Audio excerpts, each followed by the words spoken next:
నీరధర్మగత గంగా జలమున నురుగును బురదయునుండు గదా.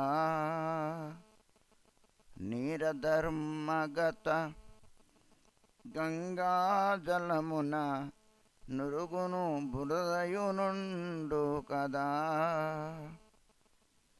అయినను దానికి బ్రహ్మరసంబను నామమే ఎప్పుడు నుండు సదా. అయినను దానికి బ్రహ్మరసంబను నామమే ఎప్పుడు నుండు సదా. నీరధర్మగత గంగా జలమున నురుగును బురదయునుండు కదా.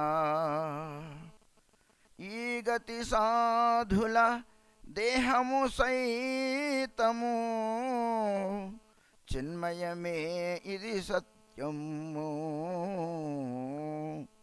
ఈ గతి సాధుల దేహము సైతము చిన్మయమే ఇది సత్యము.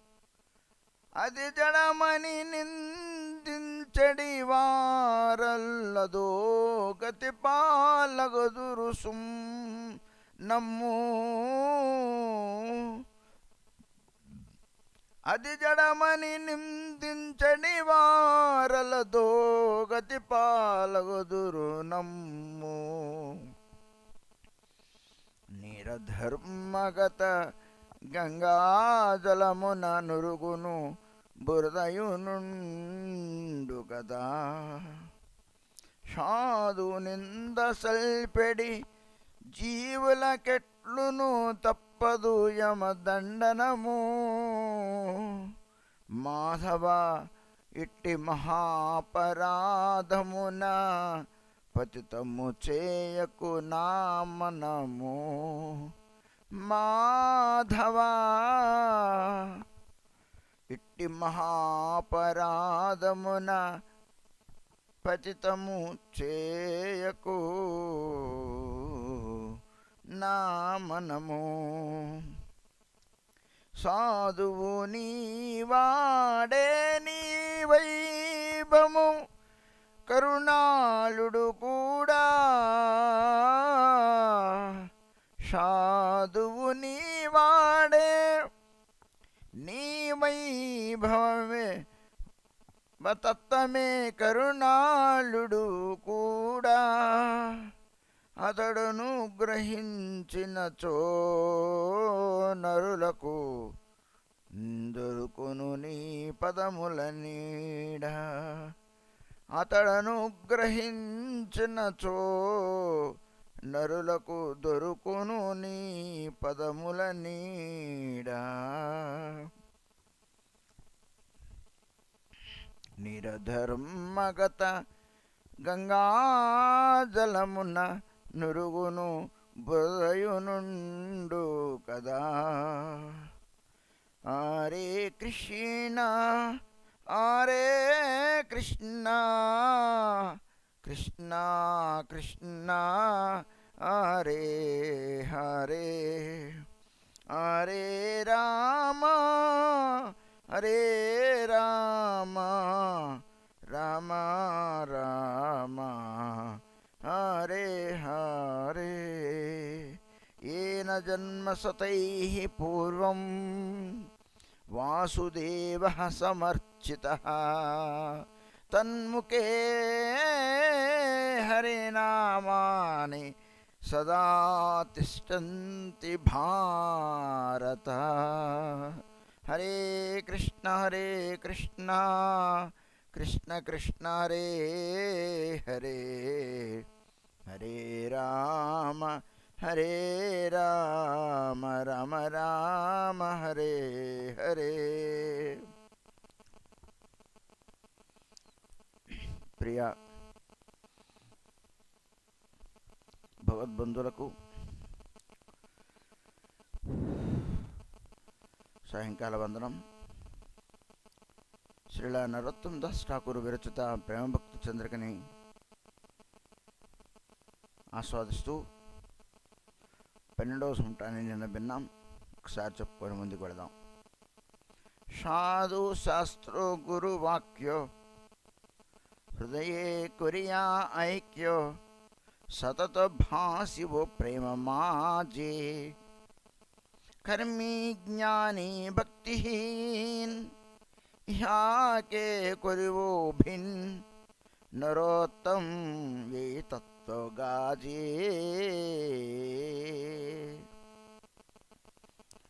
సాధు శాస్త్ర గురువాక్యాల్ని హృదయంలో ధరించి ఏకం చేసుకొని ఐక్యపరుచుకొని సమన్వయపరుచుకొని ఎల్లప్పుడూ కూడాను ప్రేమలో నేను వలలాడతాను.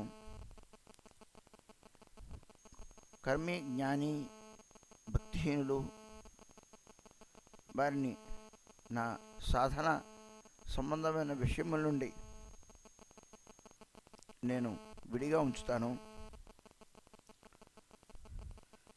నరోత్తముడు ఈ తత్వాన్ని గర్జిస్తూ చెబుతూ ఉన్నాడు.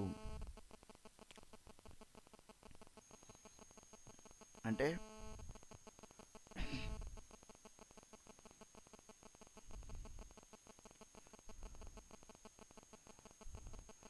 అందరూ భక్తిలాగే అనిపిస్తూ ఉంటుంది.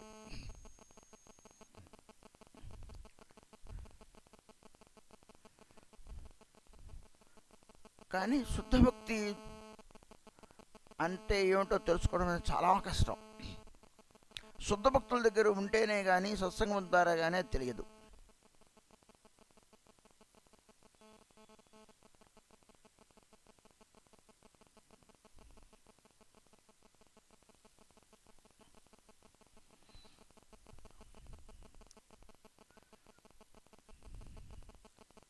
శుద్ధ భక్తి యొక్క స్వరూపం మనకు తెలియదు, మనకు తెలిసి రాదు కూడా. కారణం ఏమిటి అంటే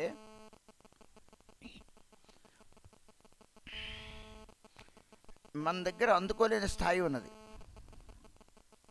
అంటే అనర్హత ఉన్నది.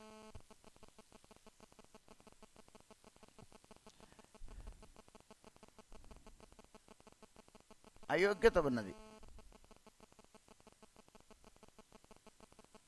అందుకని తాను చేసింది భక్తి అనుకుంటూ ఉంటాడు. ఉత్తమ భక్తిని చూసినప్పుడు నాకు అది అర్థమైపోతుంది అది కాదు అని. ఉత్తమ భక్తుల యొక్క సాంగత్యం లేదు, ఉత్తమ స్థాయికి ఉత్తమ కోటికి సంబంధించిన వారి సాంగత్యం, వారి నుండి భక్తి గురించి విన్నట్లయితే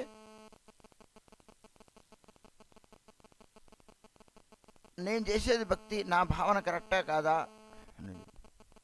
మనందరం ఏదో ఉత్తమ విషయాలు వినేసంగా ఎవరి పాటికి వాళ్ళని నాకు భక్తి ఉంది అనుకుంటాం. ఏనాడు కూడా నాకు భక్తి లేదు, రాధారాణి అనేది నాకు ప్రేమ లేదని బాధపడింది.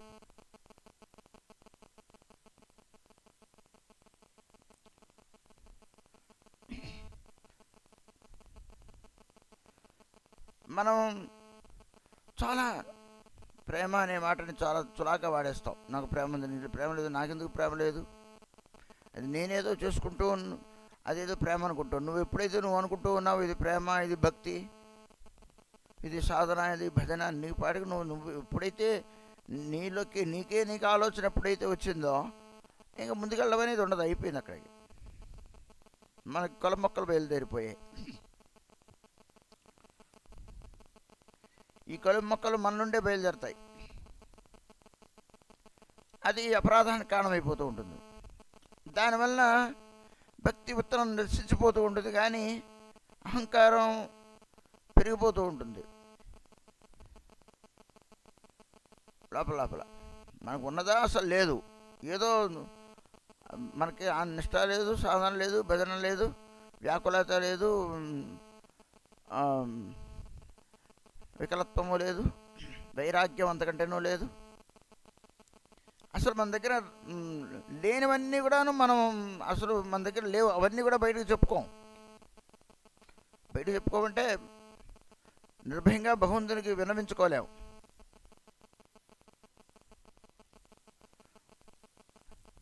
మహాత్ములైన వాళ్ళు దాన్ని స్పష్టంగా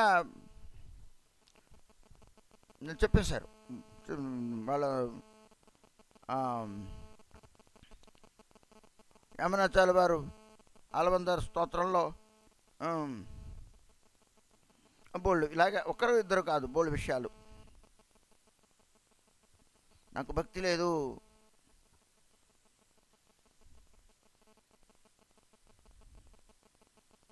అది అంటున్నాడు చూడు, న ధర్మనిష్టోస్మి నాత్మవేది న భక్తివాన్ స్వచ్చరణారవిందే అకించనో అనన్యగతి శరణ్య తత్పాదమూలం శరణం ప్రపద్యే.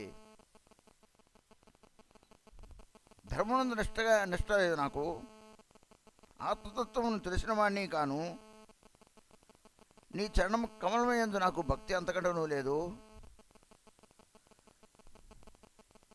అంటూ చెప్పి, నేను అనన్య శరణాగతుడిని, నీ చరణముని నేను ఆశ్రయించాను, నిన్ను శరణజొచ్చుతున్నాను అని.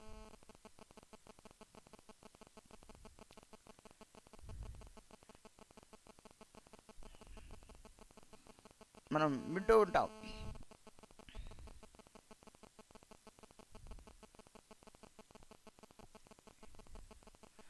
నేను ఎవరికైనా దానం ఇచ్చిన తర్వాత, లేకపోతే ఉపకారం చేసిన తర్వాత, లేకపోతే ఏదైనా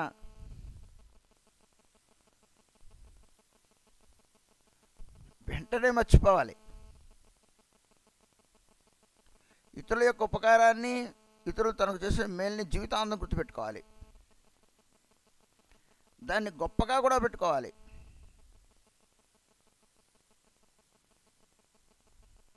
దాన్ని చాలా గొప్పగా. కానీ మనకు ఉల్టా, ఇతరులు చేసిన దాన్ని పెదవిరుస్తాం, నేను అది మటుకు గొప్పగా డప్పా కొట్టుకుంటాం.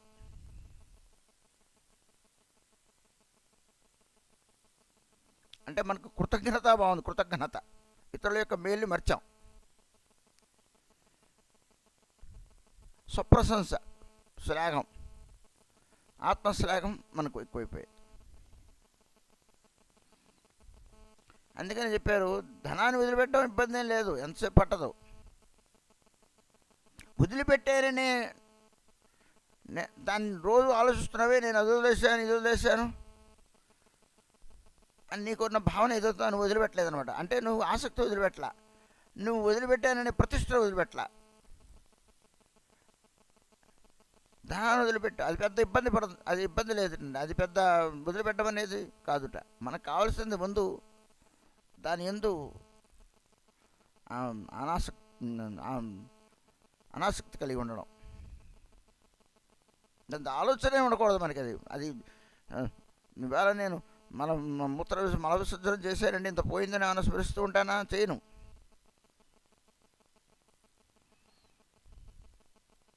ఇచ్చేసాను ఇతరులు దాన్ని మనం ప్రశంసించాలి, చెప్పుకోవాలి. దానివల్ల మనకు భగవద్గీతానికి లాభం. నేను అంతకంటే గొప్పగా చేయొచ్చు, అసలు నాకు అది గుర్తుండకూడదు.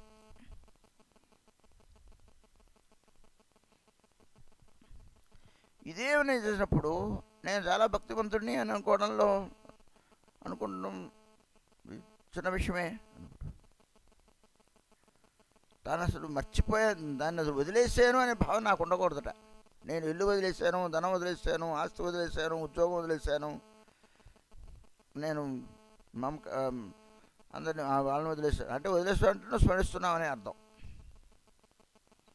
అదే చెప్పింది భక్తులు ఉంటారు, పూర్వ ఇతిహాస బులీను సకాల్ సేవాసుక పేయమే. పూర్వ ఇతిహాసాన్ని మర్చిపోయాను, సేవసుకాన్ని పొంది. నేను అది వదిలేశాను అంటే నువ్వు స్మరిస్తున్నావనే అర్థం.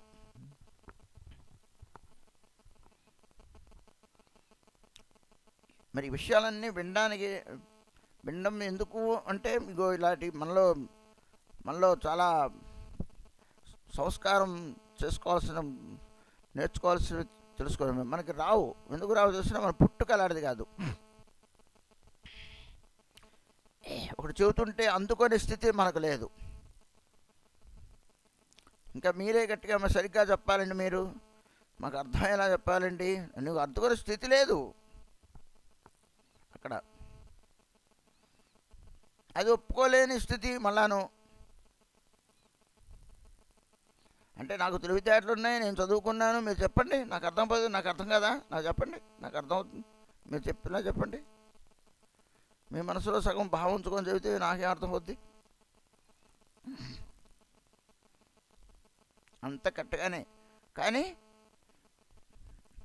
మనకు ఆ శ్రవణం చేయడం ఎందు అధికారం లేని తనం,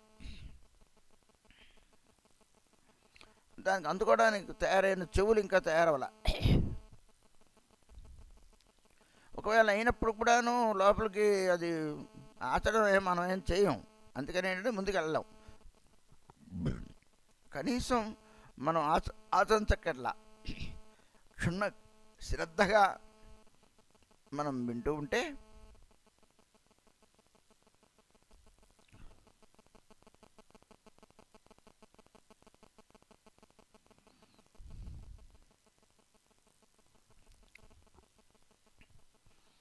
ఎప్పుడూ తందుకి లేదు లేదు అనుకుంటాడు తప్ప, కానీ ఉన్నది ఉన్నదని ఏ భక్తుడు హృదయంలో కూడా ఎక్కడా కూడాను మనకు కనపడదండి.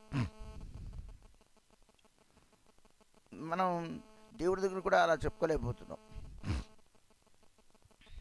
భక్తిహీన్.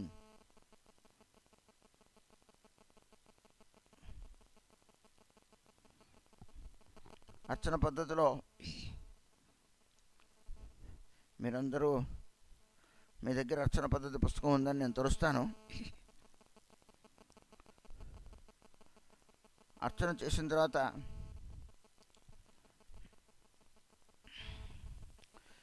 మనకి పూజ అంతా అయిపోయిన తర్వాత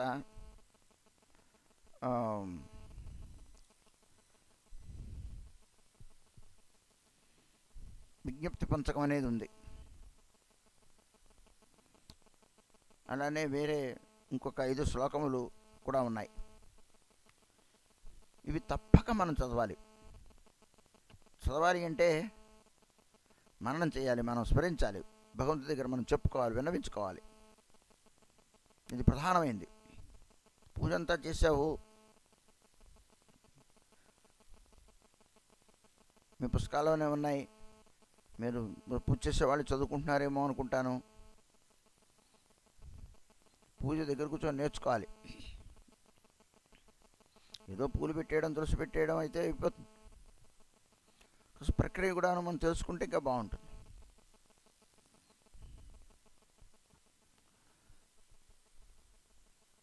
సంసార సాగర అన్నాథ పుత్ర మిత్ర గృహాంగనాథ్ గోప్తారో మే యువామేవ ప్రపన్న భైభంజనౌ యోహం మమాస్తికించదులోకే పరత్ర చ తత్సర్వం భరతో భవతో దేవచరణేషు సమర్పితం అహమప్యపరాధానామలయస్తక్తసాదనః అగతిష్ట తతో నాదో భవంతం మే పరాగతి తవాస్మి రాధికానాథకర్మణా మనసా గిరా కృష్ణకాంతే తమేవాస్మి భావేవ గతిర్మమ శరణం వాం ప్రపన్నోస్మి కరుణానికరాకరో ప్రసాదం గురుదాస్యం భో మయి దుష్టే అపరాధిని. చూడండి, ఇవి మనస్ఫూర్తిగా మనస్సుని నిజంగా పెట్టుకొని చదవాలి. ఏదో శ్లోకం చదివేయడం కాదు. కొన్ని శ్లోకం అంటే మనసు ఎక్కడో ఉంటుంది, శ్లోకం అయిపోతుంది, పూజ అయిపోతుంది.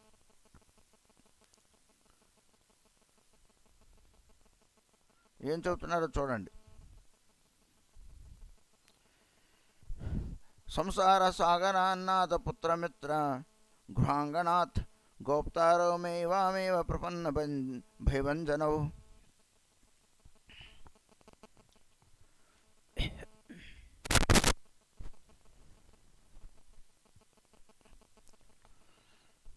దేవా,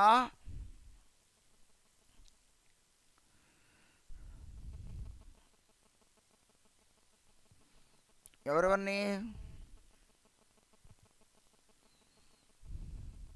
ఇవామేవ, మీరిరువురిని.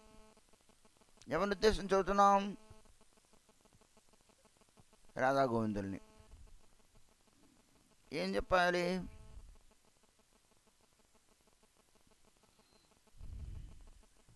శరణాగతులు అయిన వారి యొక్క భయాన్ని పోగొట్టేవారు మీరు. పోగొట్టం కాదు, నాశనమే. అసలు భయం అనేది ఇంకా లేకుండా చేస్తారు.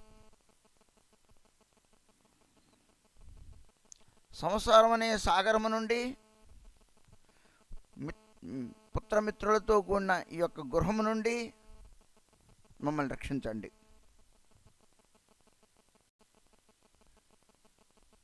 మీరు ఈ మాట చెప్పగలరా?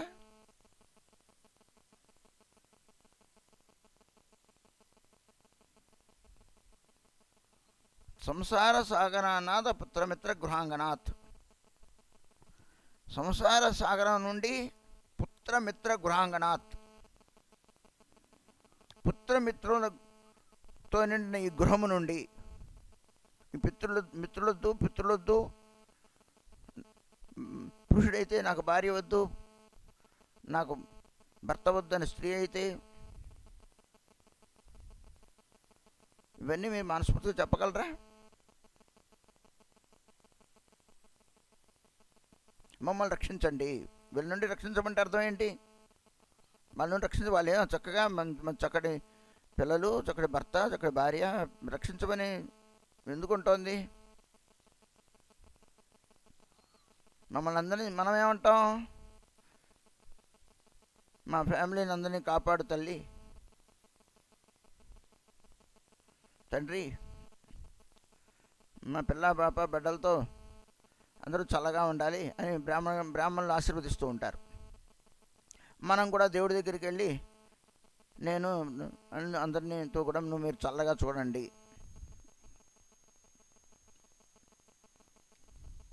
అని మనం ప్రార్థన చేస్తూ ఉంటాం.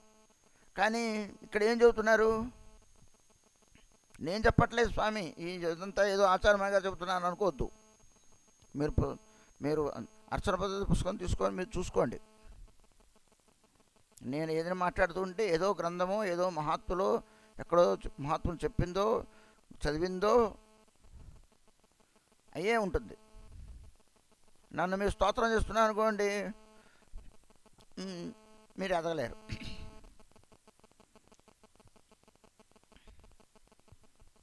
స్తోత్రం అంటే మీకు అర్థమైంది అనుకుంటా. అన్నీ బాగా అర్థమవుతుందండి అవి.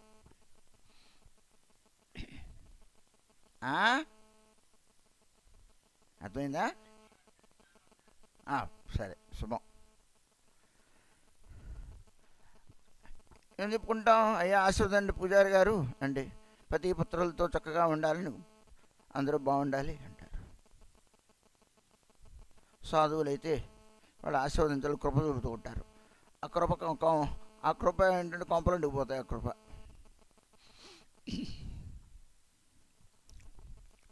పైగా వెళ్ళి వాళ్ళ దగ్గరికి వెళ్ళి ఆశీర్వదించరు మహారాజు గారు అంటూ ఉంటాం. వాళ్ళకి ఏం చేయాలో తెలియదు, ఇది అర్థం చేసుకోలేరు, క్షణికమైంది ఇవ్వలేరు వాళ్ళు మనస్ఫూర్తిగా. అందరూ బాగుండాలని కోరుకుంటారు, కానీ భగవంతుని సంసార దావాల నుండి రక్షించాలనుకుంటుంది వాళ్ళ హృదయాలు అవి. సంసార దావానాల నుండి రక్షింపబడాలని కోరుకుంటారు.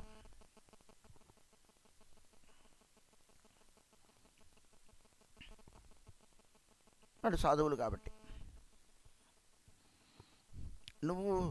నువ్వే ఏం కోరుకోవాలి ఇక్కడ చివరికి నువ్వు చెప్పాలి, విజ్ఞప్తి చేయాలి. ఇది చేయమని చెబుతున్నారు ప్రభుపాదుల వారి గ్రంథంలో. అదే ఆయన సొంతంగా చెప్పిన మాటలు కావు, అది ఎక్కడో విష్ణు పురాణంలో ఉన్నదే.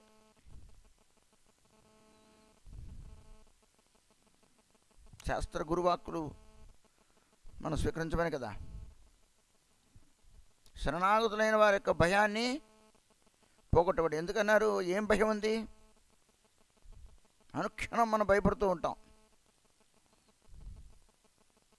ప్రాణం పోతుందనే భయం, ధనం పోతుందనే భయం, నాకు భర్త దూరం అయిపోతున్న భయం, భార్య దూరం అయిపోతున్న భయం, బిడ్డలు బయటికి వెళ్ళారు ఎప్పుడు వస్తారో వచ్చేంత వరకు భయం, ధనం పట్టుకునేప్పుడు భయం, ధనం ఆర్జించేటప్పుడు భయం, ధనం ఇచ్చేటప్పుడు భయం, జీవితం బతుకంతా భయంతో బతుకుతూ ఉంటాం. ఇవన్నీ వదిలేసి పోవాలి, అక్కడ పోతామో అని భయం. పోలే ఇంత భయం పెట్టుకొని బోధారా రక్షించండి అని ఏమైనా శరణాగతి పోతామా? అది లేదు. కాబట్టి శరణాగతులైన వారి యొక్క భయాన్ని పోగొడతావు. భయం ఎవరు వాళ్ళని శరణాగతి తెచ్చితే భయం పోతుంది. మన శరణాగతి భయాన్ని పట్టుకొని భయపడుతూ ఉంటాం. ఎందుకంటే అది భయాన్ని ఇస్తోంది కాబట్టి నీకు భయం కలుగుతోంది. నువ్వు సూట్ కేసులో డబ్బులు పట్టుకెళ్తున్నావు అనుకోండి, అది ఎవరికీ తెలియదు. బట్టలు ఉన్నాయా, సూట్ కేసులో ఉన్నాయా ఎవరికి తెలుస్తుంది? ఏ సూట్ కేసులో ఏమున్నాయో ట్రైన్లో వెళ్తుంటే, బస్సులో వెళ్తుంటే అక్కడ పెడతావో ఎవరికి తెలుస్తుంది? కానీ నువ్వు దాన్ని చూసి భయపడుతూ ఉంటావు, దాన్ని మాటికి దాని వైపు చూస్తూ ఉంటావు. ఎవడో నాబడివాడు కేటుగాడు మళ్ళీ చూస్తుంది, అందులో ఏదో ఉందనుకుంటాను, అటు ఇటు కనిపించే దాన్ని మెల్లగా దాటేస్తాడు. నీకు ఎవ్వరూ భయపడట్లేదు, ఎవ్వరికి దాని మీద ఆలోచన లేదు, ఎవరికి ఏముంటుంది, ఎవరి బ్యాగులో వాళ్ళు ఉన్నారు, ఎవరి గోల్లో వాళ్ళు ఉన్నారు. కానీ ఆ సూట్ కేసులో ఉన్నదే అది నిన్ను భయపెడుతోంది, నిన్ను మనస్తత్వం లేకుండా చేస్తోంది. మళ్ళా కూడాను నీకు కునుకు లేకుండా చేస్తోంది, నిద్ర లేకుండా చేస్తోంది. దాని బేబీ మళ్ళా చూస్తూ ఉన్నాం. ఎవరిది తప్పు కాదు. ఎవరి తప్పది? ధనం. ఆ ధనం మీద నీకున్న ఆపేక్ష అది నేను కునికి లేకుండా చేస్తోంది.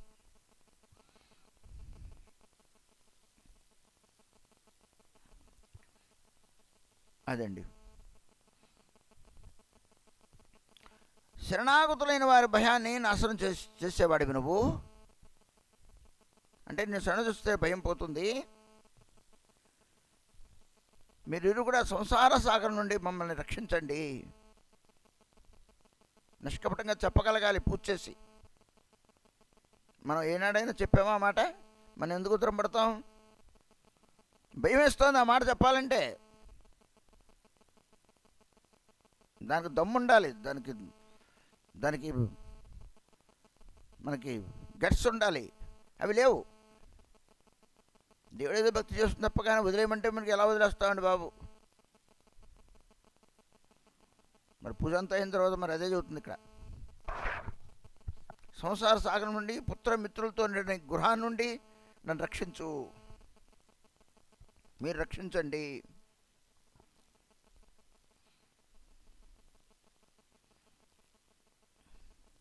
యోహం మమాసి యత్కించిత్ ఇహలోకే పరత్రచ తత్సర్వం భవతోజ్జీవ చరణేషు సమర్పితం. యోహం మమాస్తి, యో అహం, ఏది నాదై ఉందో, మమాస్తి యత్కించిత్ ఇహలోకే పరత్రచ, ఇహలోకంలో పరలోకంలో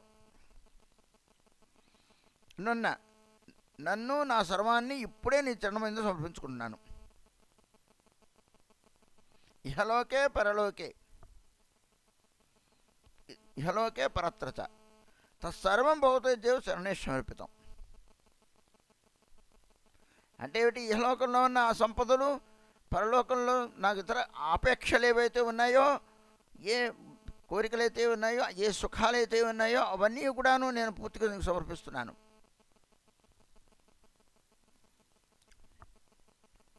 నాది, నా సర్వాంది, నాదనుకున్నది, నా తాలూకు వాళ్ళది, నన్ను నేను సమర్పించుకుంటున్నా. నన్ను, నా సర్వాన్ని, అంటే నాకున్నది, నాది అనుకున్న దాని అంతర్ని ఇప్పుడే అద్యైవ సమర్పితం, అద్యైవ చరణేషు సమర్పితం. నీ చరణములకి ఇప్పుడే నీ చరణములందు సమర్పించేస్తున్నా.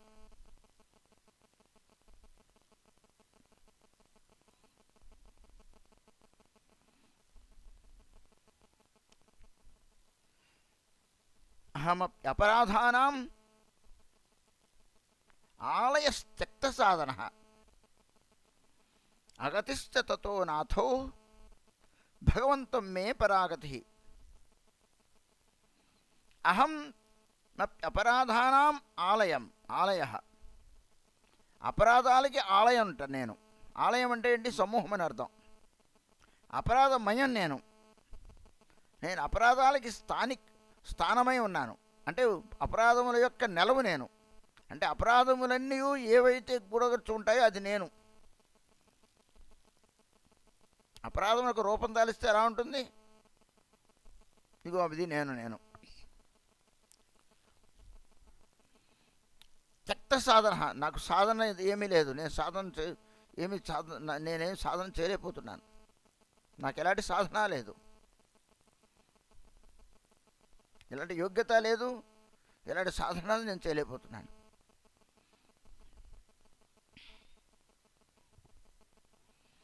అగతిశ్చ, నాకు గతి లేనివాడిని, నేను గత్యంతరం లేనివాడిని. మీరు అనగలరా అంట? బిగ్గరగా అనాలి. బిగ్గరగా అంటే మనస్ఫూర్తిగా. అగతిశ్చ, నేను గతి లేనివాడను. ఎలా అనగలమండి గతి లేనివాడిని అంటే? మాకు గతి తక్కువే ఉంది, ఆ మాట మేము అనడానికి మాకు మనకు మనకు మనకు శక్తి చాలదు, మనకు అలాంటి భక్తి లేదు.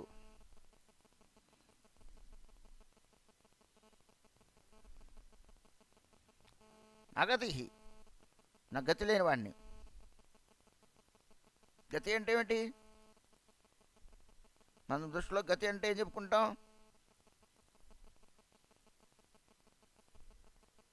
గత్యంతరం.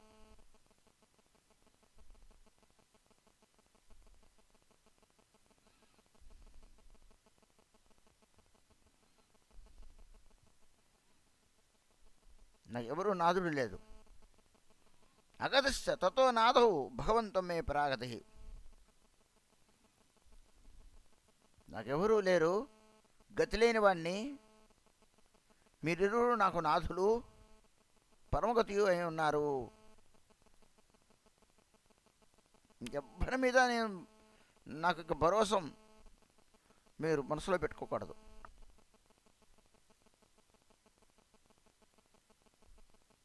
మనసులో అనుకుంటూ ఉంటాం, నాకు అందుకు వచ్చిన పిల్లలు ఉన్నారు, సంపాదిస్తున్నారు, అందుకు మనసు ఉల్లాసంగా ఉండదు, లోపల ఇవన్నీ మాటలు అనలేం.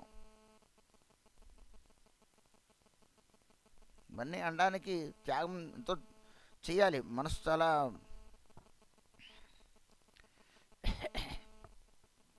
ఎంతో చేసుకొని ఉండాలి, ఎంతో దానికి కావాల్సిన భక్తి ఉంటే ఇవేమి పెద్ద ఏమీ కావు.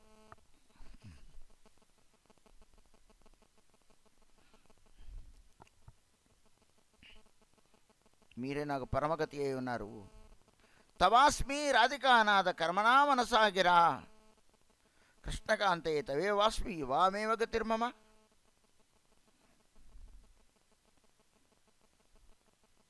తవాస్మి రాధికానాథ, రాధానాథ, కర్మణ మనసాగిర, మనోవాక్కాయములతో, కర్మణ కర్మలతో, ప్రాక్టికల్గా, వాక్కులతో, నోటితో, నేను మూడు ఒకటే ఉండాలి. ఇది కృష్ణుడికే వంట చేస్తూ ఉన్నాను.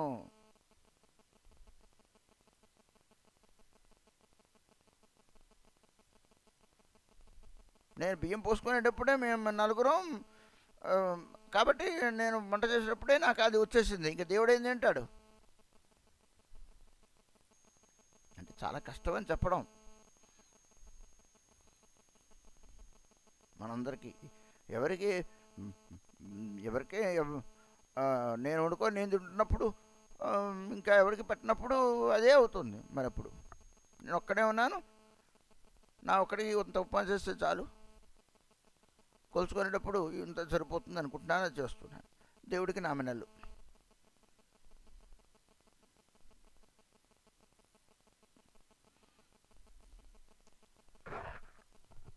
నేను కృష్ణుని గురించే వంట చేస్తున్నాను, కృష్ణుని గురించే పని చేస్తున్నాను, కృష్ణుని ప్రీత్యర్థమే చేస్తున్నాను, ఇంత స్వసుఖ అభిలాష లేదు. కర్మణ మనసాగిరా కృష్ణకాంతే తవైవాస్మి. కృష్ణకాంత, ఓ రాధానాథ, తవైవాస్మి, నీవాడను నేను, మీరిరుణ్ణి నేను సణుజొచ్చితిని. ఇవామేమ గతిర్మమ తవైవాస్మి, నీవాడను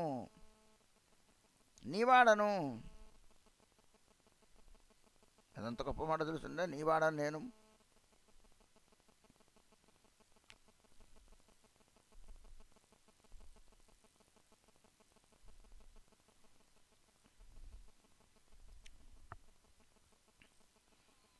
శరణం మాం ప్రపన్నోస్మి కరుణా నికరాకరౌ ప్రసాదం కురు దాస్యంబో మయి దుష్టే అపరాధిని.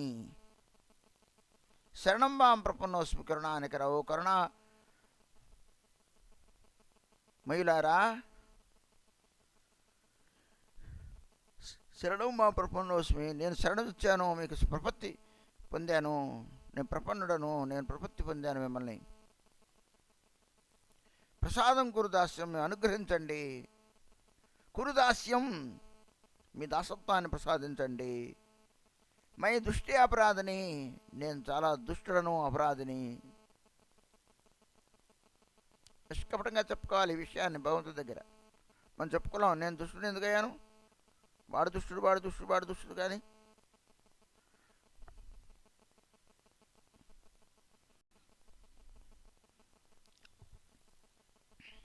అసలు ఎందుకు మేము చెప్పుకోవాలండి, మేము దుష్టులమని మేము అది చెప్పుకోం. అసలు దుష్టుడు చెడు అది అంత మేము చెప్పుకోం. కృష్ణుడికి అన్నీ తెలుసు కదండి మా దుష్టుడు, మళ్ళీ ఎందుకు చెప్పుకోవడం. కానీ నువ్వు చేసిన ఇవాళ పాయసం వండేరు మటుకు అందరికీ నువ్వు చెప్పుకుంటావు. మరి అది కృష్ణుడు తెలుసుగా, జనాలకి తెలవాలా. ఇక పాయసం చేసినట్టు అందరికీ వీడియో పెట్టాలి. నువ్వు చేసింది కృష్ణుడికి అంటావు, వీధిలో జనాలు పెడతావు. దుష్టుడు అని చెప్పకమని మరి ఎవరి దగ్గర చెప్పుకోలేవు బిగ్గరగా, నేను చాలా దుష్టురాలని నిష్కపటంగా. పోనీ దేవుడి దగ్గర చెబుతున్నామా, అసలు పూజ ఎత్తేసంగా మన యొక్క టైం మన జీవితం నుండి ఆ పూజ అనే దాన్ని ఎత్తేసంగా పూర్తిగా.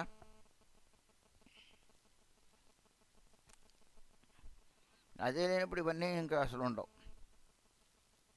అదండి, ప్రతిరోజు ఇలా వినిపించుకోవాలి. నిజంగా మన దగ్గర లేదు కానీ దానికై ప్రార్థించాలి.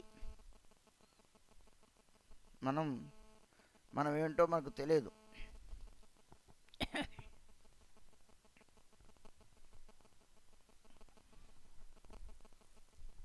అలానే విజ్ఞప్తి పంచకం ఒకటి ఉంది.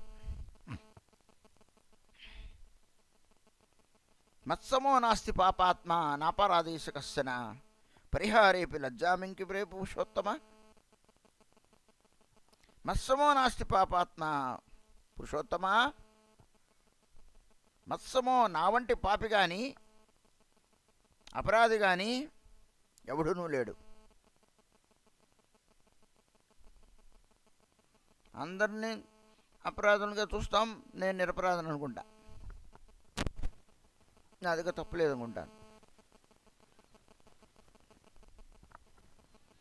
సాధారణ పని చేసేవాడు భక్తుడు ఎప్పుడు తన వైపు చూసుకుంటూ ఉంటాడు, ఇతరుల గుణాలను చూస్తాడు. ఒకవేళ చూస్తే గుణం కలిగిన వాడు భగవంతుడు ఒక్కడే, మిగతా ఎవరు కూడా. నీ గుణం చూస్తున్నావంటే రేపు దుర్గుణం కూడా చూస్తావు.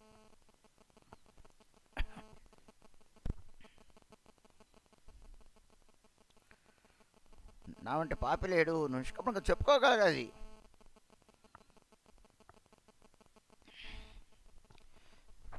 అపరాధి కానీ ఎవడూ లేడు.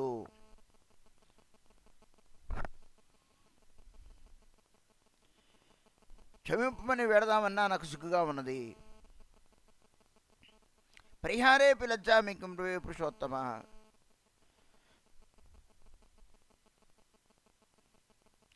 నేను విషయాలు నన్ను క్షమించు చెప్పడానికి నాకు అది కూడా చెప్పలేకపోతున్నా నేను. కానీ ఎందుకు చెప్తాను, నేను ఏం చెప్పగలను, ఏమని చెప్పగలను చెప్పు నీకు. ఎందుకంటే యువతీనాం యథా యూని యూనాంచ యువతో యదా మనోవిరమతే తద్దు మనోమే రమతాంతయి. నా మనసు యువతులయందు యువకునకు,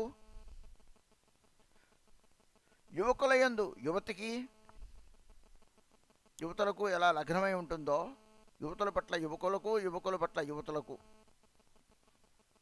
అమ్మాయిల పట్ల అబ్బాయిలకు, అబ్బాయిల పట్ల అమ్మాయిలకు మనస్సు లగ్నమై ఉన్నట్లు నా మనస్సు నీ యందు లగ్నం కావాలి.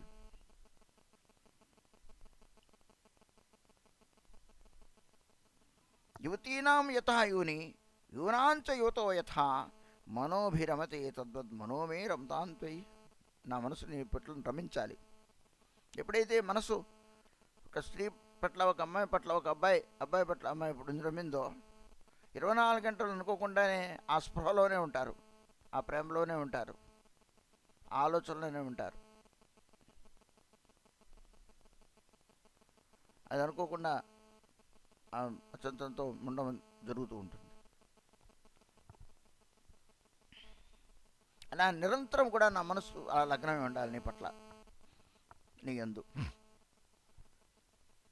భూమౌ స్ఖలిత పాదానాం భూమిరైవావలంబనం త్వయి జాతాపరాధానాం త్వమేవ శరణం ప్రభో. భూమౌ స్ఖలిత పాదానాం భూమిరైవావలంబనం. భూమి మీద జారిపడ్డామనుకోండి, లేవాలి అంటే ఎలా లేవాలి? భూమిని ఆశ్రయించే లేవాలి. భూమి కింద కాలు పెట్టి భూమి మీద కింద పడ్డాం, ఆ భూమియే ఆలంబనం, ఆ భూమియే ఆధారం. పైకి లేవాలంటే అక్కడేం లేదు. ఇంకా భూమి మీద పెట్టే వ్యక్తి భూమిని వేసినప్పుడు భూమిని పట్టుకొని పైకి లేస్తాడు, చేతుల నుంచి మెల్లగా పైకి లేస్తాడు. అలానే నీ చరణముల యందు నేను అపరాధం చేశాను, నీ చరణములే నేను ఆశ్రయిస్తూ ఉన్నాను.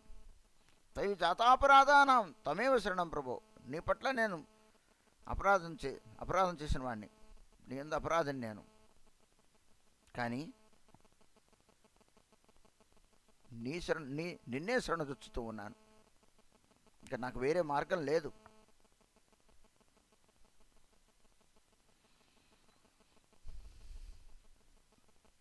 గోవిందవల్లభే రాధే ప్రార్థయే తామహం సదా త్వదీయమితి జానాతు గోవిందో మాంతయా సహ. గోవిందవల్లభే, గోవిందునికి ప్రియురాలవైన ఓ రాధిక, ప్రార్థయే నేను ప్రార్థిస్తూ ఉన్నాను. తామహం సదా, తాం నిన్ను, అహం నేను, సదా ఎల్లప్పుడూ కూడా ప్రార్థన చేస్తున్నాను. తదీయమితి జానాతు, తదీయమితి జానాతు గోవిందో మాంతయా సహా. నీతో పాటు గోవిందుడు కూడా తదీయమితి జానాతు, మీవాడిగా నన్ను మీవానిగా గుర్తుంచుకోండి. గోవిందుతో కూడిన అంటే నువ్వు గోవిందుడు, నీతో కూడిన గోవిందుడు, గోవిందుతో కూడిన నీవు, నీ వాణిగా నన్ను గుర్తించండి, నీ వాణిగా చేసుకోండి, నీ వాణిగా తలచండి.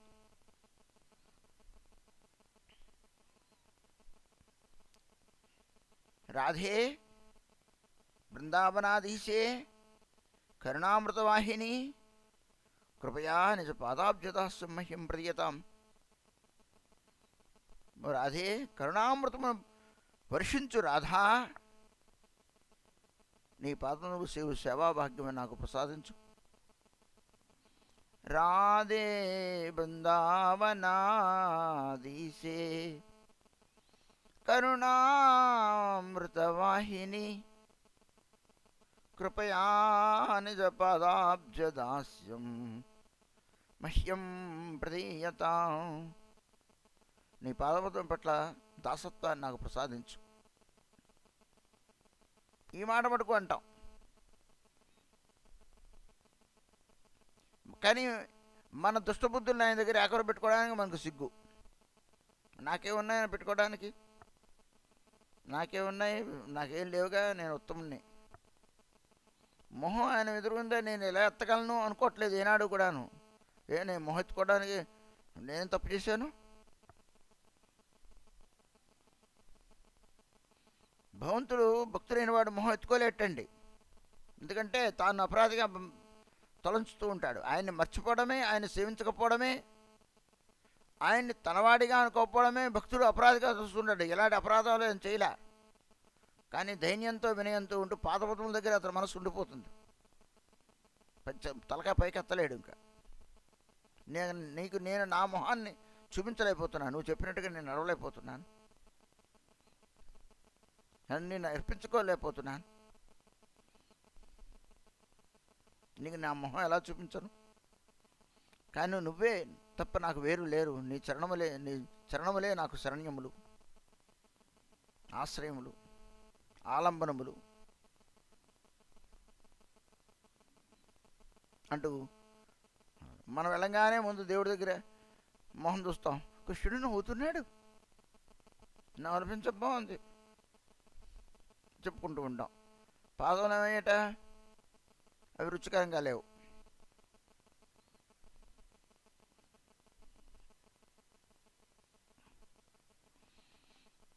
మహాత్ములు తలకాయ ఎత్తడానికి సిగ్గుపడుతూ ఉన్నారు ఆయన ముందు నిలబడడానికి. చాలా వినయంగా హనుమంతుడు ఎలా నిలబడతారు చూడండి రాముడి దగ్గర. ఆయన తలగా పైకెత్తి వాళ్ళ మొహాల్లో ఏమన్నది వాడు తెలియదు, వాళ్ళ పాదాలని ఆస్వాదిస్తూ ఉంటాడు ఆయన. సీతారాముల యొక్క మొహంలో ఇప్పుడు సీతమ్మ వారి మొహాన్ని చూడలేదు భద్రాజు లక్ష్మణుల వారు.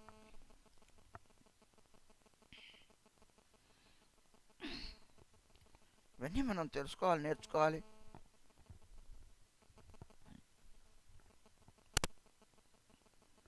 అద్భుతంలో బోళ్ళు తెలుసుకోవాల్సిన చాలా చాలా చాలా చాలా ఉన్నాయి. ఈరోజు మరి పూజ చేసుకున్న వాళ్ళు, మీరు మంత్రం తీసుకున్న వాళ్ళకి అర్చన పద్ధతి పుస్తకం ఇస్తారు, అర్చన చేసుకోవాలని చెబుతూ ఉన్నారు. పిత్తసాఖ్యం కూడదు, దేవుడికి పెట్టకుండా తినకూడదు. దేవుడికి ఏదో నివేదన పెడతాను, ఆయన పూజ చేయను, అభిషేకం చేయను, ఇవన్నీ చెప్పుకోను, దీపం వెలిగించాలంటే కుదరదు.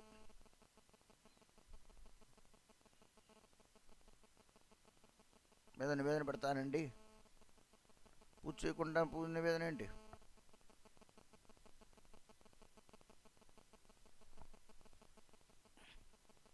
అదండి.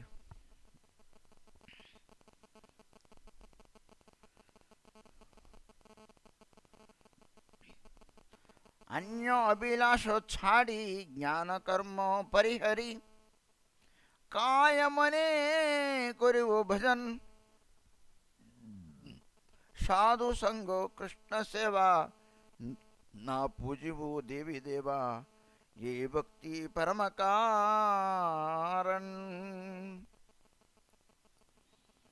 అన్యో అభిలాష చాడి జ్ఞానకర్మ పరిహరి కాయమనే కొరివు భజన్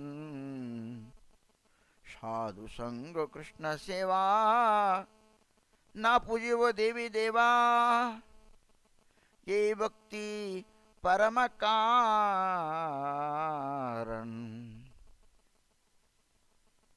13వ సంపుటాన్ని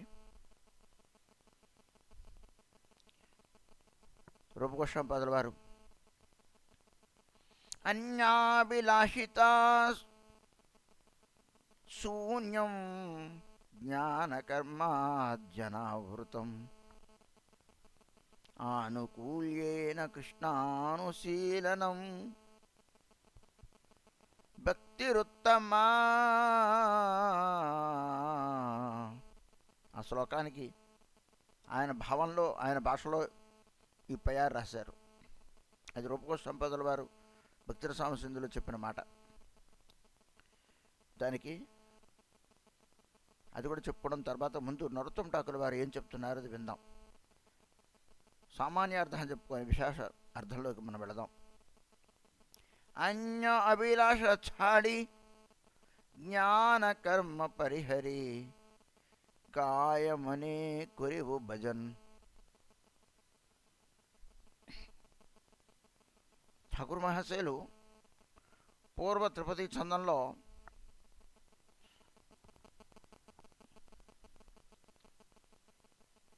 భక్తుడైన వాడు జ్ఞాని, కర్మి మొదలైన వాళ్ళ యొక్క సంఘాన్ని త్యాగం చేయాలి అని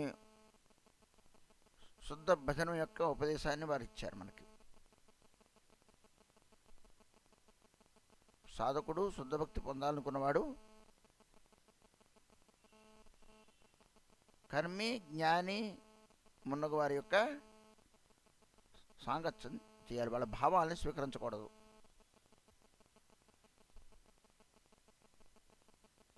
అవి భక్తికి ఆటంకములు.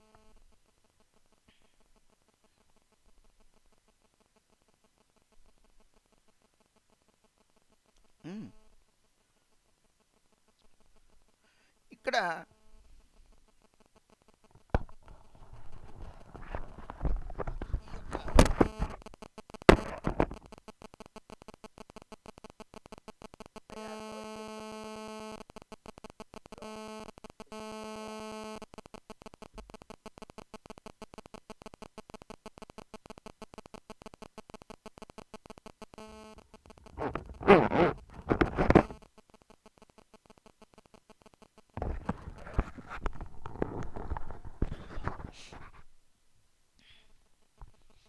జీవుల యొక్క పరమ పురుషార్థం అయిన ప్రేమ లాభాన్ని పొందాలి అంటే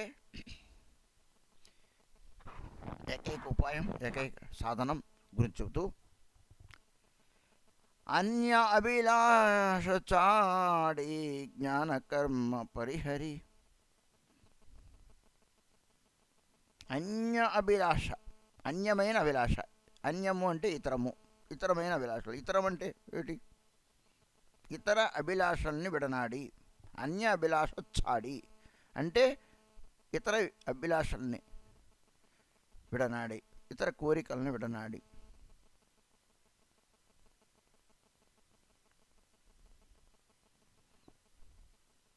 ఏమిటి ఇతర కోరికలు? ఉండవలసిన కోరిక ఏమిటి? విడనాల్సిన కోరిక ఏమిటి? వదిలేయాల్సినవి ఏంటి? విసర్జించాల్సిన ఏమిటి? పొందాల్సిందేమిటి?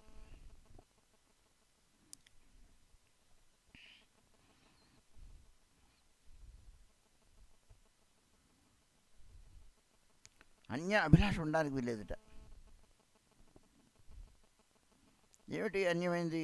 ఏ ఒక్కటి ఉండాలైతే? భగవంతుని ప్రాప్తి ఒక్కటే లక్ష్యమే ఉండాలి.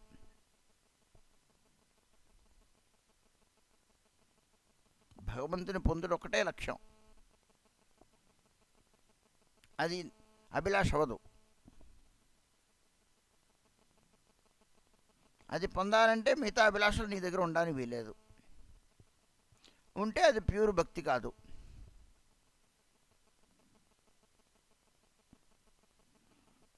ఆ భక్తిలో ఇంకో అభిలాష ఉండడానికి వీలేదు.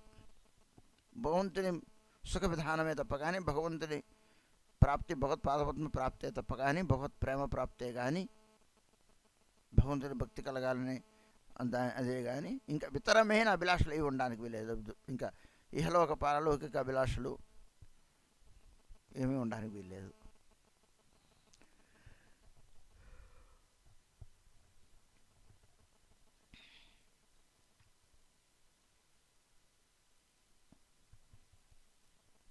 నిరుపాధికమైన భక్తి లేకపోతే ప్రేమ మనకు కలగదు. అన్య అభిలాష, భగవంతుడి కంటే ఇతరమైన అభిలాష ఉన్నట్లయితే భగవంతుడు దొరకడు. భగవత్ ప్రేమ పొందడం అంటే ఇతరమైన ఏదో పొందాలి అని ఆయన నుండి అనుకున్నట్టయితే భగవత్ ప్రేమ పొందలేవు.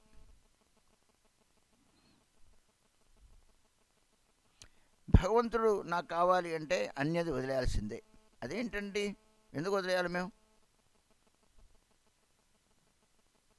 వదిలేకపోతే ఆయన ఆయన ఆయన ఆయన ఆయన ప్రేమ నువ్వు పొందలేవు, నేను పొందలేను.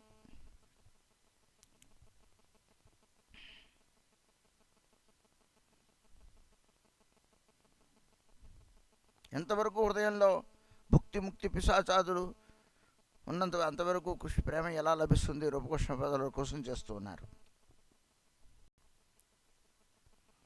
ఇంకొకరికి నా హృదయంలో స్థానం చేసినప్పుడు కృష్ణుడు ఎందుకుంటాడు అక్కడ?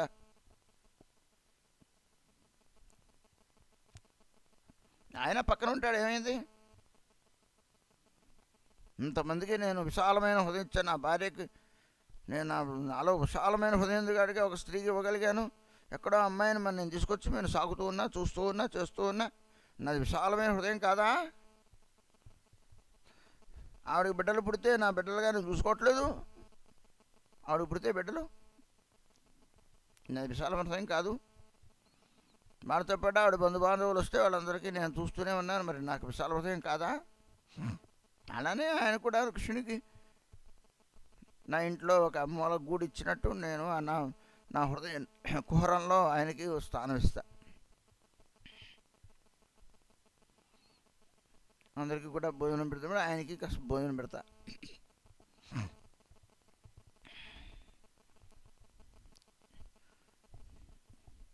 ఆయన అంటాడు, నేను ఉండాలని ఏం ఉండడానికి లేదన్నాడు. ఒకటే మాట, చచ్చు లేని మాట. నేను ఉండాలంటే ఇంకెవరు ఉండడానికి లేదు. నువ్వు ఉండడానికి ఏమైంది, నువ్వు ఉండు అంటున్నాం మనం.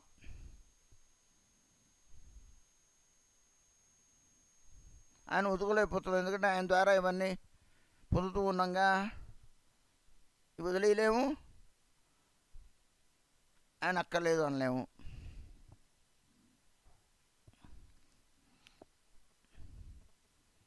అన్య అభిలాష చాడి, అన్యమైన అభిలాషని విడనాడి నిరుపాధికమైన భక్తి అన్నమాట. ఆ భక్తిలో ఏ ఉపాధి ఉండడానికి వీల్లేదు.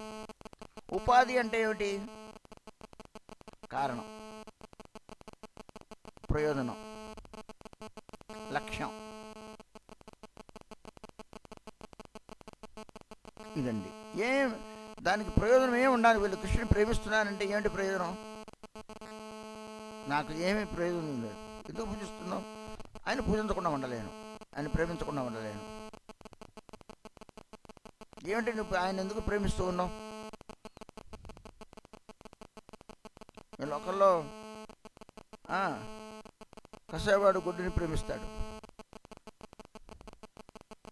ఒక మ్లేచ్చుడు తురకోడు కోడిని చక్కగా మేపుతూ ఉంటాడు. ఎందుకు మేపుతున్నాడు? కోసుకొని తింటాడు అనమాట.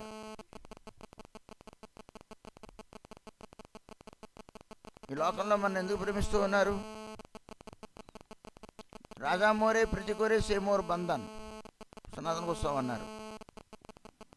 ఈ లోకంలో నా ఎవరైనా ప్రేమిస్తున్నానంటే అది నా కాళ్ళకి బంధనం, అది నా జీవితానికి బంధనం. అది వృద్ధకి నుంచి అయినా ఏదైనా తీసుకుంటే, ఎవరైనా ప్రేమ చేస్తుంటే ఆ ప్రేమ భగవంతుని పొందాలి. అంటే ఆయన ప్రేమ కావాలంటే ఇక్కడ ఇక్కడ ఇక్కడ ఎవరి మీద ఎవరి యందు నాకు ప్రేమ ఉండడానికి వీల్లేదు, ప్రీతి ఉండడానికి వీల్లేదు. అది నాకు బంధనం అయిపోతుంది. భగవంతుని బాటకి అది అంతరాయం అయిపోతుంది. భగవంతుని పొందడానికి అది అంతరాయం అయి కూర్చుంటుంది.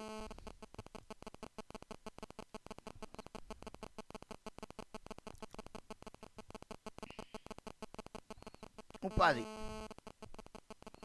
ఎలాంటి కారణం ఆయన్ని సేవించడానికి, ఆయన ప్రేమించడానికి ఎలాంటి కారణం నీ దగ్గర ఉండకూడదు. ఎందుకు సేవిస్తున్నావు? ఉపన్యాసం విన్న తర్వాత నాకు ఏ కారణం లేదని నువ్వు నోడుతూ అంట కుదరదు.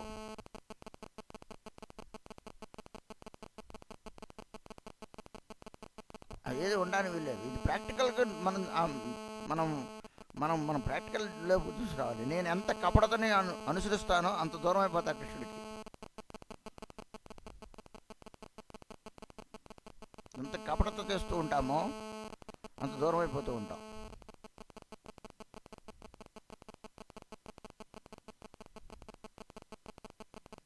ఆయనకి ఇష్టం లేని పని అది.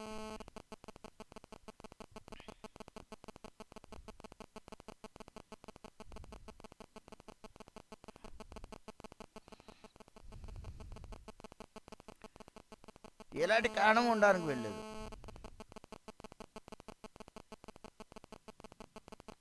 ఎలాంటి ప్రయోజనం ఆశించి దేవుడికి సేవ చేయకూడదు, దేవుణ్ణి ఆరాధించరాదు. ఎలాంటి ప్రయోజనము,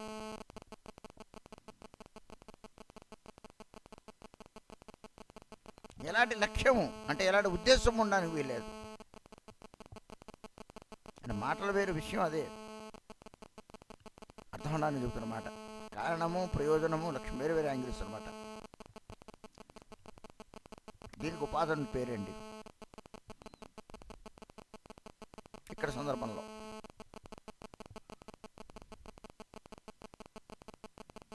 ఏదో చేస్తుంటే ఏదో కారణం, సంథింగ్, మనం ఏ కారణం లేకుండా ఏ పని చేయం.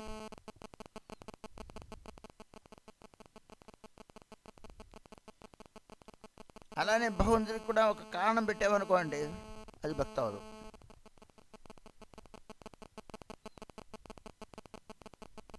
మనోవాక్యం ద్వారా దాన్ని చెప్పగలిగి ఉండాలి, చేయగలగాలి.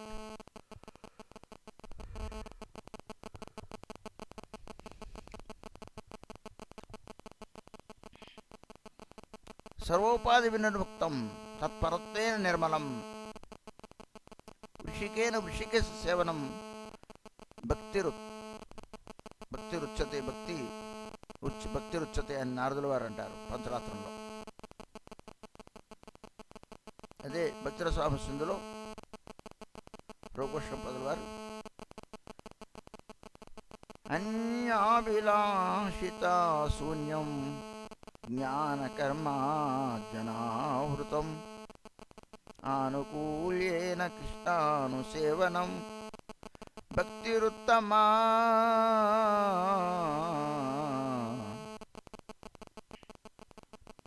అన్యాభిలాషిత శూన్యక, అభిలాష ఉండడానికి వీల్లేరు, అన్యమైన కోరిక ఉండడానికి వీల్లేదు, అన్యమైన ప్రయోజనం ఉండడానికి వీల్లేదు, అన్యమైన లక్ష్యంతో ఆయన సేవిస్తే ప్రయోజనం లేదు, ఏ కారణం ఉండడానికి వీల్లేదు. అకారణం.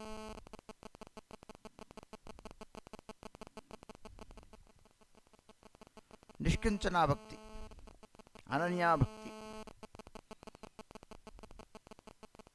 కృష్ణుడి తప్ప ఇతని పొందాలని నిష్కించనత్వం, ఇంకేమీ ఆశించడం అనేది ఉండకూడదు.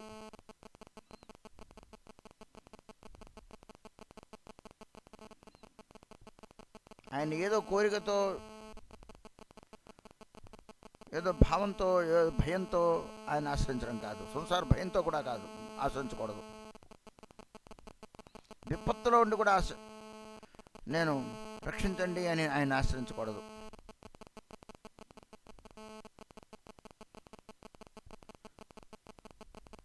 కేవలం ఆయన గురించి ఆయన ఆశ్రయించాలి, ఆయన పొందడమే అభిలాష.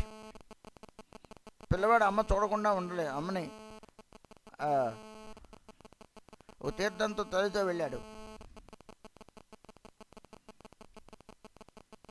తీర్థం అంటే తెలుసు కదా, మేళా జరుగుతూ ఉంటుంది.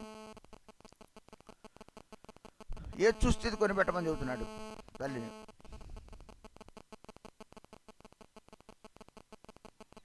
మనం అన్నీ చూసి చివరి వెళ్ళేటప్పుడు నీకు ఏం కావాలో అన్నీ కొనిపెడతా అని మభ్య పెడుతోంది, కొనిపెట్టట్లా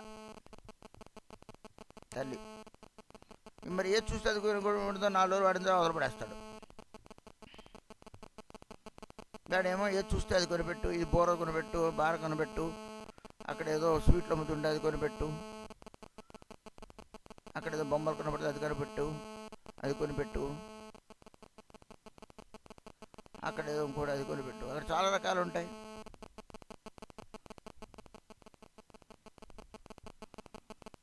చివరిదాకా ఈ తల్లి తండ్రి వాడేదో చూస్తున్నాడు, ఈవిడేదో చూస్తోంది, ఇద్దరు చేయి వదిలేశాడు, తల్లి కనపడలా. వాళ్ళు ఇద్దరు మారిపోయారు. ఎప్పుడైతే వీడు అటువైపు దృష్టి ఉందనమాట, ఆ బొమ్మల వైపు అటువైపు దృష్టి పెట్టాడు ఆ పిల్లవాడు. ఎప్పుడైతే ఇలా పట్టుకున్న తర్వాత ఆ తల్లి పక్కన కనపడలేదో,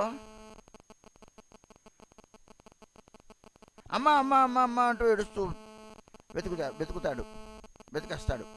మరి ఇప్పటిదాకా నువ్వు ఆ బొమ్మ కావాలి, ఈ బొమ్మ కావాలన్నావు, అమ్మ కనపడిపోతే నాకు బొమ్మొద్దు గిమ్మొద్దు, నాకు అమ్మ కావాలి. ఏమమ్మా నాయనా, ఏం కావాలంటే మా అమ్మ కావాలి, మా అమ్మ కావాలంటున్నాడు. మరి ఇవన్నీ కావాలన్నాడు, ఇప్పుడు మా అమ్మ కావాలేదు. ఎప్పుడైతే అమ్మ అక్కడ కనపడలేదో, ఇవే వద్దు, ఆ దుకాణం వాడు ఏడు మార్పించడం గురించి, ఇదిగో దుకాణం, ఇదిగో నీ ఈ బొమ్మ ఇస్తాను తీసుకో, నాకు బొమ్మ వద్దు.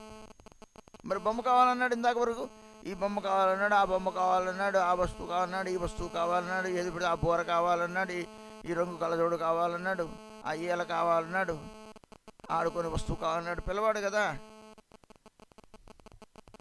ఎప్పుడైతే తల్లి కనపడలేదు ఏమన్నాడు, దాని మీద అసలు వాడికి మనసు లేదు. నాకు తల్లి కనపడకపోతే కుదరదు, ముందు నాకు తల్లి కావాలి. భూమి మీద ఇస్తారు. అవన్నీ అందరూ తీసుకుంటే దుకాణ వాళ్ళందరూ అతని ముందు పెట్టిన వాడు అన్ని గిరవాడేస్తాడు. వాడి మీద ఏ ఆసక్తి లేదు వాడికి, వాడికి తెలియంది ఆసక్తి.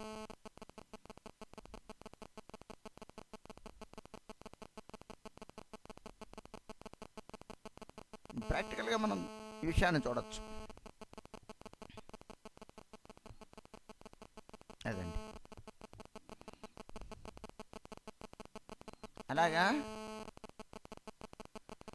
తల్లి ఉంది కాబట్టి తల్లిని అడుగుతూ ఉన్నాడు. ఎప్పుడు తల్లి కనపడలేదో తల్లే కావాలి వాడికి, మిగతా అక్కర్లా. వాడు పిల్లవాడు కాబట్టి అది. మనం తల్లిని వదిలేసాం, పిల్లం వచ్చిన తర్వాత భగవంతుడిని వదిలేసాం సంసారం వచ్చిన తర్వాత.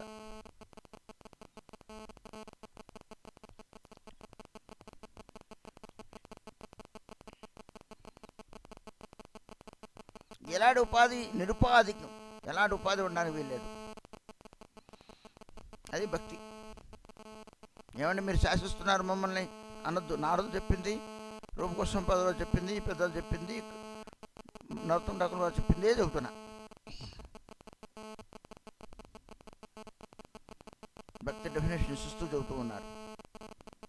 అన్య అభిలాష చాడి జ్ఞాన కర్మ పరిహరి. ప్రేమ కావాలి అంటే అన్య అభిలాష ఉండకూడదు. ఇతర అభిలాషలు కావాలంటే ఇతర అభిలాషలతో నువ్వు భక్తి చేయి, అది భక్తి అనుకో అంటుంది. అవన్నీ దొరుకుతాయి. నాకు అక్కర్లేదు ప్రేమ కావాలి, నువ్వేమో ప్రేమ కావాలని ఒక పక్క, ఇతరమేమో వాటిని మొదలలేవు. ప్రేమ కావాలంటూ ఇవన్నీ వదలలేవు. ఇవన్నీ ఉండి ప్రేమ కావాలంటే కుదరదు అంటోంది పెద్దలు, శాస్త్రం, కృష్ణుడు, గురువులు.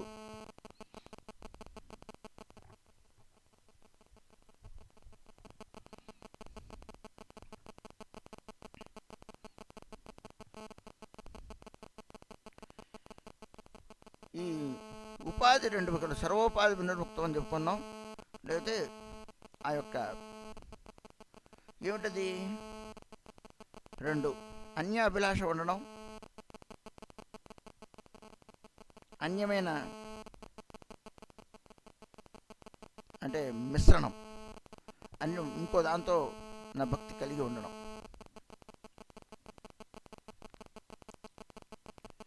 ఏమిటి ఏమిటి అన్యాభిలాష? ఉదయం అన్నారు అన్యాభిలాష అంటే ఏమిటి?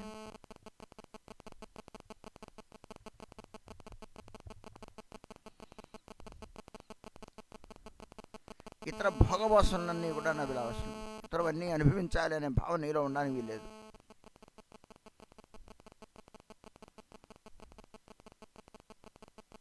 ఇంకో భోగాభిలాష ఉండడానికి వీల్లేదు. భగవంతుడు దొరకడు.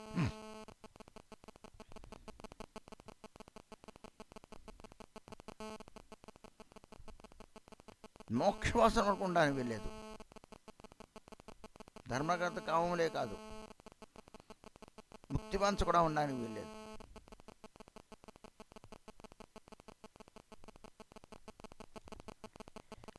అనండి మిగతా దాంతో కలిసి ఉండవు. భోగవాసనతో కూడిన భక్తిని కామన భక్తి, కామన అంటారు, సకామ్య భక్తి అంటారు. కోరికతో చేస్తున్న భక్తి. విషయవాసన పొందడంలో పొందే ఆలోచనలను పెట్టుకొని మనం అవి అభిలషిస్తూ భక్తి చేయడం, దాని సకామ, కోరికతో కూడినది ఆ భక్తి.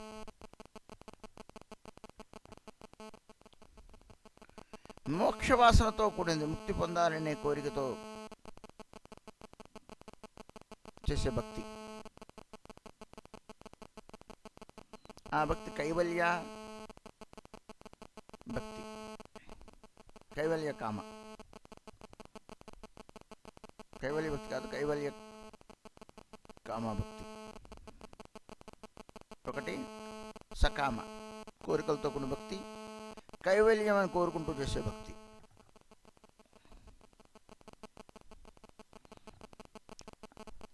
వేరేతో మిళితమైనది.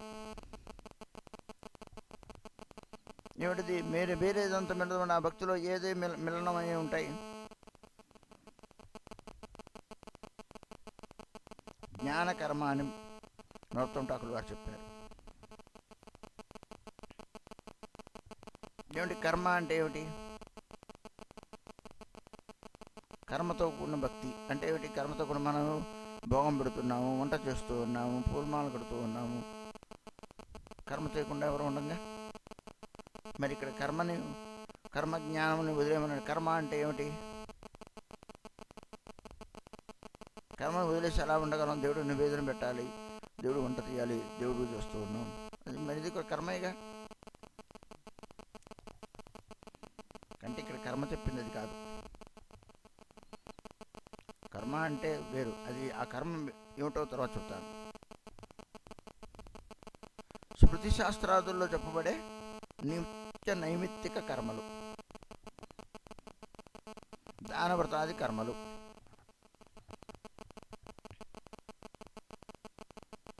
అవన్నీ వదిలేయమని చెప్పట్లా. అది వదలడం కాదు అక్కడ. దాంతో మిళితమైన భక్తి. దాంతో మిళితమైన భక్తి అంటే ఏమిటి?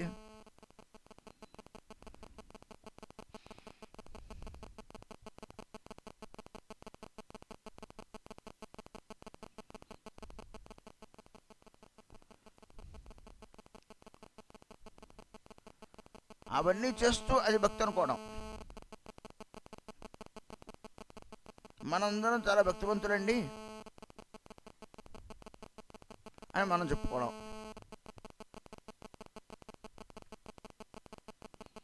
భగవద్భజనం వేరు, ఈ కర్మ దాన వ్రతాదులు వేరు. మరి వ్రతం దేవుడి గురించేగా చేసేది, యజ్ఞాది కర్మలు దేవుడి గురించేగా చేసేది. యజ్ఞం అనేది మనుషులు చేసుకునేది కాదు కదా, ఏదైనా దేవుడి గురించేగా చేసేది. దైవ సంబంధమైందేగా కర్మ, ఆ మంత్రాలు అవన్నీ కూడాను. మరి అది భక్తి కాదంటారు ఏమిటి? అది ఆ భక్తిలో అవి ఉండకూడదంటారు. చాలా సూక్ష్మమైన విషయం అండి, అంత తేలికైన విషయం కాదు. మనం చెప్పుకోవాలంటే మన బుద్ధి జ్ఞానం భాషలకి అందరి విషయాలు ఉన్నాయి. కర్మజ్ఞాన పరిహారం చెప్పాడు గతసారి కూడాను. కర్మజ్ఞాని చాడి అని చెప్పాడు.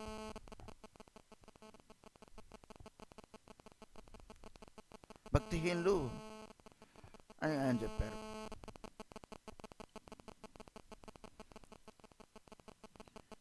మనందరం భక్తి అంటే ఏమిటో తెలియని కారణం చేత అంతా కూడా భక్తిగానే. మరి ఏం చేస్తున్నా? నేను భక్తి చేస్తున్నాను. భగవంతుని భక్తి చేసేవాడికి ఇంకో కర్మ అంటూ, ఇంకో వ్యవహారం అంటూ, ఇంకొక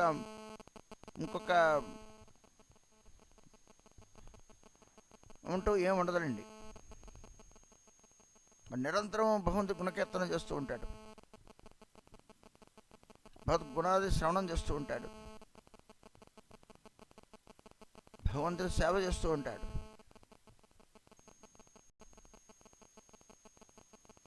ఇతర మార్గాలని వెళ్ళాడు.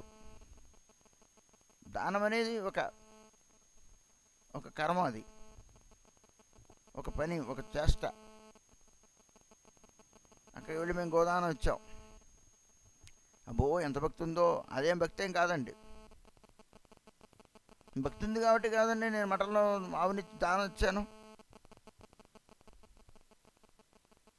ఎంత భక్తి ఉందో ఆవిడికి.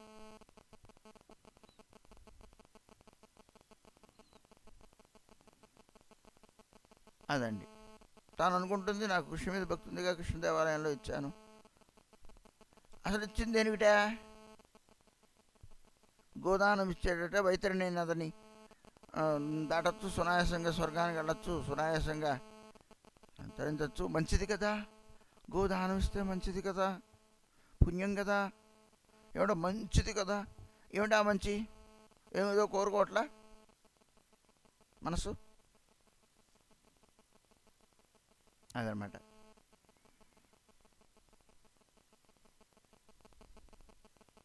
ఇంకా అక్కడ గోసేవ ఓకే, గోదానం చెడని చెప్పట్లా. అది భక్తి అనుకోవడం, అది భక్తి మార్గం వేరు. మళ్ళా ఒక పుణ్యాభిలాషం ఏదో ఉంటుంది. కూర్చొని రామకృష్ణ అనుకోవడానికి టైం ఉండదు. ఇలాంటి పనులు చేస్తూ ఉంటారు కొందరు. నువ్వు భక్తి అది చేసి భగవత్ప్రీత్యర్థమే చేసావనుకో, దానం కాదు. ఇంకా దానము చేతిలో కింద పెట్టు, చేతి పూన పెట్టు, నేను దానం చేస్తూ ఉన్నాను, ఏం లేదు. ఆవుని సాధు సేవకి ఇచ్చాము, భగవత్ సేవకి ఇచ్చాము, అయిపోయింది. అప్పుడు అది దానం అనే ప్రసక్తి అక్కడ పెట్టకుండా అది భక్తి అవుద్ది. అప్పుడు ఇచ్చేయడం వచ్చేయడం. అక్కడ అర్పించడాలు, మంత్రాలు చదవడాలు, బ్రాహ్మణులు రవించడాలు, ఇతర కర్మానుష్ఠానం, ఇవన్నీ ఇంకేం ఉండవండి. దానం అనే మాట అక్కడ ఏం లేదు. భగవత్ సేవకి దానం, గోవిచ్చాను, భగవంతుని సేవకు ఉపయోగపడుతుందని ఆవునిచ్చాను. నేను ఆవునిచ్చాననే భావన కూడా ఉండడానికి వీల్లేదు. మళ్ళా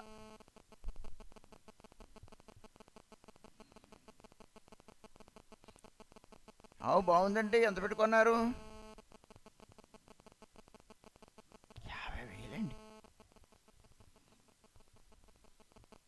50,000 నువ్వు ఒక్కదాని ఇచ్చావా? నలుగురు వచ్చి ఇచ్చావు. నీ ఇంట్లో ఫ్రిడ్జ్ 20,000 పెట్టుకున్నావు, ఏముంది 50,000 నలుగురు కలపాలా?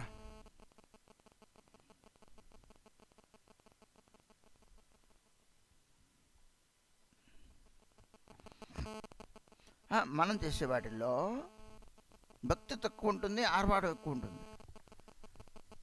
పుణ్యవాసన ఉంటూ ఉంటుంది, ఇతర అభిలాష ఉంటూ ఉంటుంది. పైకి దేవుడికి ఇచ్చారంట, ఉపన్యాసం వినది కాబట్టి దేవుడు ప్రీత్యర్థం ఇచ్చానని ఆ మాట కేవలం ఉపయోగిస్తూ ఉంటుంది ఆవిడ గారు, ఆయన గారు. అలా కాదు, అసలు అలాంటి విధానాలు ఇంక ఉండవు. ఇంక ఇచ్చుకోవడం పుచ్చుకోవడం, ఇచ్చా అయిపోయింది. ఇంక పేర్లు గీళ్ళు మాటలు దానాలు ధర్మాలు ఇంకేం ఉండదు. ఏకాదశి వ్రతం తప్ప ఎలాంటి వ్రతాలు, ఇంకా ప్రత్యేకమైన వ్రతాలు, ఉద్దేశంతో వ్రతాలు ఇంకేం ఉండవు. ఆ వ్రత మహిమని విన్నాడు, ఆ వ్రతం చేసుకుంటే మంచిది, వ్రతం చేసుకుంటే అలాగాన్ని పిలిచి. అవన్నీ తప్పులేం చెప్పడం కాదు. నీకు శుద్ధభక్తి కావాలంటే వాటిని శుద్ధభక్తి అనుకుంటూ ఉంటే నీకు శుద్ధభక్తి నీకు లభింపదని చెప్పడం అంతే. దానివల్ల అర్థమవుతుంది ఏంటంటే మన స్థాయి ఏమిటో మనకు అర్థమవుతూ ఉంటుంది.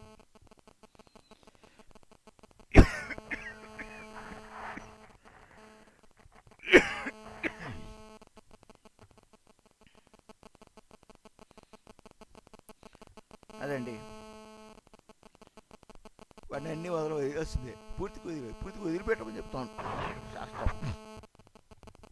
వాడిని మరల్చడము, అలా చెప్పడము ఇలా అక్కడ చెప్పట్లా. పూర్తిగా అన్యమైన అభిలాష ఉండడానికి వీల్లేదు లోపల.